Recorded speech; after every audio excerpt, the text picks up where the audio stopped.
네, 시장의 최강자들과 함께하는 최강 클래스 시간입니다. 주식명가 MTNW 임광빈 어드바이저와 함께합니다. 위원님 안녕하십니까? 네, 반갑습니다. 네, 간밤 미증시는 휴장이었고요. 어제 이어 오늘 우리 시장이 그래도 올라가는 힘을 보여주면서 코스피 2,800선 탈환이 됐습니다. 그렇다면 이렇게 긍정적인 시장 분위기 내에서는 우리는 어떤 쪽 보는 게 좋을까요? 지수 포인트의 절대값은 중요하지 않습니다. 코스피가 2,800의 그 수치가 의미가 있는 게 아니라 추세가 상승으로 전환이 됐고 2년 5개월 만에 박스권을 돌파했다는 게 의미가 있고요. 이제 분위기가 달라지면서 질적으로 좋아지는 시장이 되겠습니다. 자, 우선은 내일까지는요. 동해가스정 관련주들을 좀 보시면 좋을 것 같습니다. 동해가스정 관련된 주식들 좀 보시면서 코스피 쪽에는 오늘 SK이노베이션이라는 종목이 시장을 이끌어주고 있고 코스닥 쪽에는 리가캠바이오라고 하는 주식이 시장을 이끌어주고 있습니다. 이런 쪽으로 수급이 들어간다는 것은 질적으로 시장이 좋아지는 것이고 우선 단기적으로는 내일까지는 동해가스정 관련된 종목들 관심 있게 바라보시길 바라겠습니다. 추세적으로 좋아지는 시장 내에서 내일까지는 동해가스전과 관련한 종목들 바라보자 말씀해 주신 만큼 잠시 뒤에 살펴보도록 하겠고요. 바로 관련한 종목 체크해 보겠습니다. 먼저 첫 번째로는 몸집이 조금 큰 한국가스공사 포스코 인터내셔널 보겠습니다. 어제 동해가스전 개발과 관련한 브리핑이 나왔고요. 한국가스공사는 오늘 장중 6%대 강한 흐름을 나타냈었고 포스코 인터내셔널은 조정 보였는데 이럴 때일수록 옥석 가리기도 필요해 보입니다. 관련주에 대한 접근은 어떻게 가져가는 게 좋을까요? 자, 제가 이거 설명을 딱 드릴게요. 우선 가스정과 관련해서 제가 좀 드리고 싶은 말씀이 있는데 이 가스전, 동해 가스전과 관련된 내용에서 해외 미국의 기업들이 관심을 가지고 있지 않습니까? 윤석열 정부에서 단독적으로 추진한다라기보다는 이와 관련해서 미국과의 협력이 진행되고 있는 것이 속속들이 지금 드러나고 있습니다. 따라서 시추를 진행한다는 것은 팩트고 이와 관련해서도 내년도까지 주식시장에서는 기대감을 가지고 가게 될 가능성이 높습니다. 자, 그런데 한국가스공사와 포스코 인터내셔널은 대형 주식이죠. 이 대형 주식이 최근에 많이 오를 때 가스정 관련된 소형주가 조정을 받았습니다. 그러니까 가스정 관련해서 크게는 대형주가 있고 소형주가 있는데 제일 처음에 이 테마에서 올라간 건 소형주가 먼저 올라갔어요.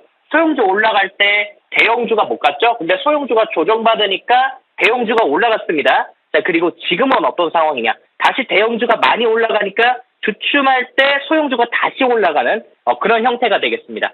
이런 것들을 생각하시면 한국가스공사와 포스코 인터내셔널은 신규 진입은 제가 자제하시면서 비중 축소를 말씀을 드렸지 않습니까? 자, 그 다음으로 좀 넘어가겠습니다. 다음 종목은 넥스틸과 디케이락인데요. 자, 화면을 좀 보도록 하겠습니다. 자, 그러면 먼저 한국가스공사와 포스코 인터내셔널의 차트를 볼게요. 자, 한국가스공사 최근에 주식이 우상향을 하는 모습을 보여주었고요.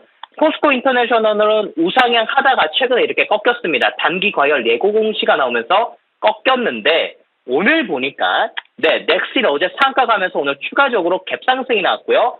디케이락이 바닥에서 시세를 보여줬습니다.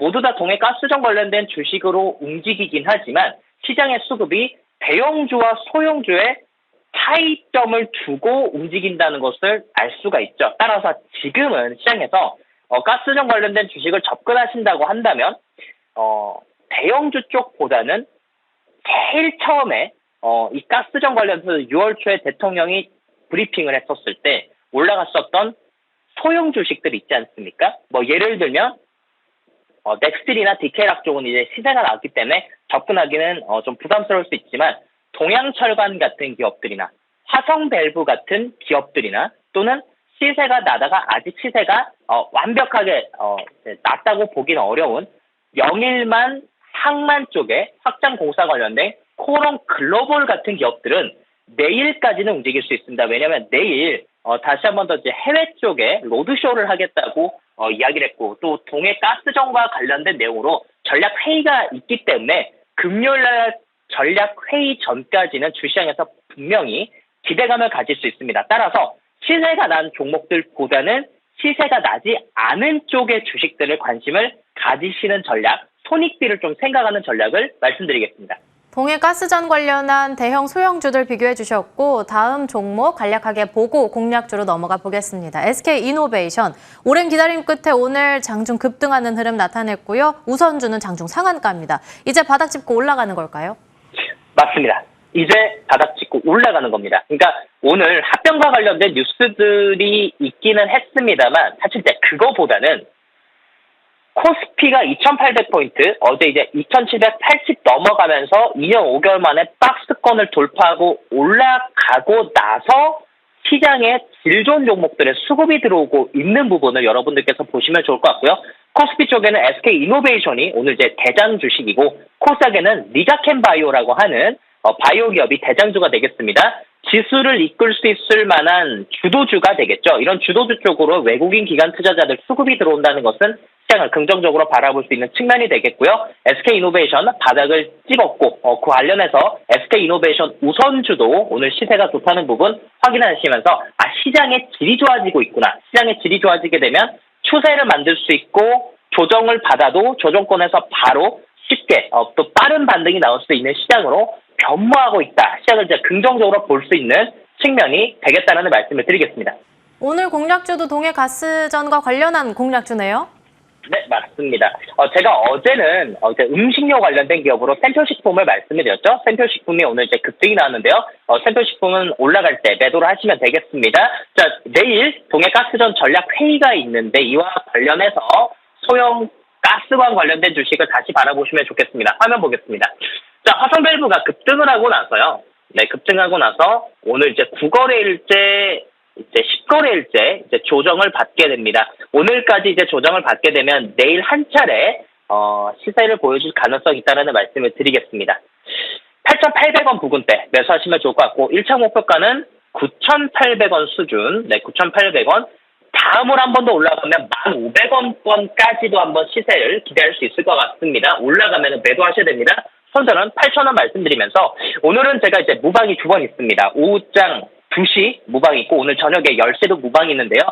자, 요즘에 매일매일 수익을 내드리고 있습니다. 테마주 그리고 대형주 할 거 없이 시장의 중심 안에 있으면 시장의 주도주 안에 있으면 어떤 상황에서도 수익을 창출할 수 있다는 말씀을 드리면서 해당되는 내용 2시에 말씀드리도록 하겠습니다. 화성밸브 9,800원 넘어서서 1,500원까지 보도록 하겠고요. 2시 무료 공개 방송까지도 함께 하시길 바라겠습니다. 임광빈 어드바이저와 함께했습니다. 오늘 말씀 감사합니다. 네, 고맙습니다.